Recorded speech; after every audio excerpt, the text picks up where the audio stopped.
Hey friends, thanks for joining me today. We need to talk about how to properly size the screw for the very important work that you have to do.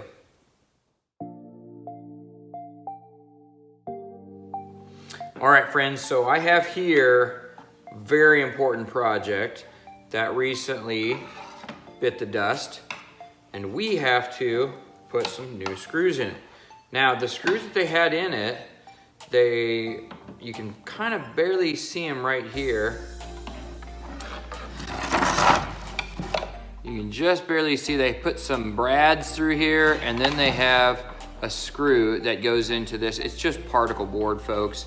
I actually might go ahead and remake this from an actual piece of hardwood, because it's just, the particle board just doesn't grab so much. Or the screw doesn't grab so much into the particle board. So I may make this out of something new, but we're talking about sizing screws. So if this is the thing I was going into, look at the little amount of screw that goes into this top piece, and how we don't want it to go all the way through, but we want to go in enough to where it's grabbing something. So I have two different size screws. I have an inch that would go in a little bit more. Let's see if I can. So that would go in a little bit more into here, and I don't believe it would stick through. Yeah, I think we're just close enough. It'd be close, but it wouldn't go all the way through.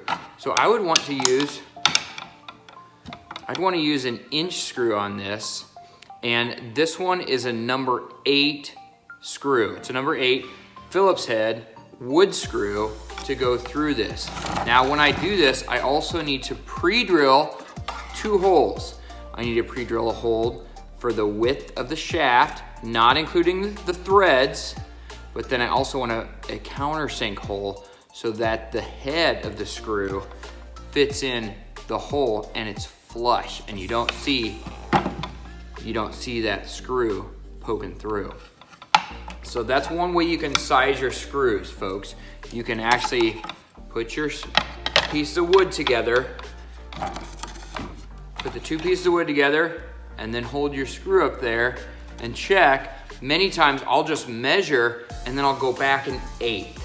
I'll make sure to go back an 1/8 so as to not poke this through. Sometimes if you have a big thick piece of wood that's going into, go back 1/4. That way you know you're not popping through. And I speak from experience, because I've poked screws through things before and wish I hadn't. So make sure you size your screw properly, and bonus tip, make sure you keep your screws in a place where others don't mix in there, where you think you're grabbing a 3/4 and you grab an inch or an 1.25 inches. That's not a good day. So make sure you do the mental work before you start working on something and fixing it. That way you won't run into bigger problems than what you could fix. Thanks for watching, folks. Thanks for the view. Remember, work hard, folks, because hard work is its own reward, and it makes you better today than you were yesterday. Thanks for watching.